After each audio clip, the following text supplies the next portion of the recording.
Aujourd'hui, l'Amérique déplore la disparition d'un des plus grands héros de l'histoire américaine, a écrit Nancy Pelosi, la présidente de la Chambre des représentants dont faisait partie John Lewis dans un communiqué.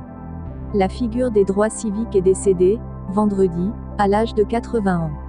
Nancy Pelosi a décrit Lewis, démocrate comme elle est qui souffrait d'un cancer du pancréas comme un titan du mouvement des droits civiques dont la bonté, la foi et la bravoure ont transformé notre nation. Fils de métayer, cet Afro-Américain était à 21 ans un des plus jeunes Freedom Riders qui ont combattu la ségrégation dans le système de transport américain au début des années 1960.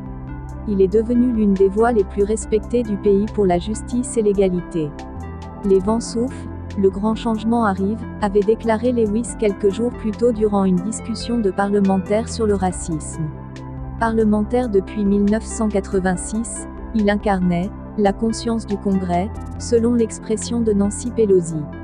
Les hommages sont également venus du camp républicain, avec notamment Mitch McConnell, président du Sénat, qui a loué ce pionnier des droits civiques qui n'a pas hésité à mettre sa vie en jeu pour combattre le racisme, promouvoir l'égalité des droits et placer notre nation en accord avec ses principes fondateurs.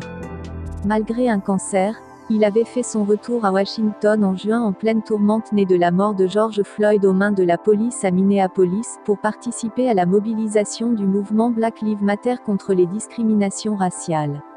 John Lewis est né à Troy, dans l'Alabama, le 21 février 1940, troisième enfant d'une fratrie de 10.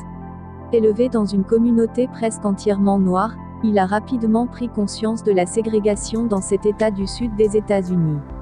Il a commencé par organiser des sit-ins au comptoir des restaurants imposant la ségrégation raciale, et a été arrêté à une vingtaine de reprises lors des protestations non violentes, avant de fonder et plus tard diriger le comité de coordination étudiant pour la non-violence.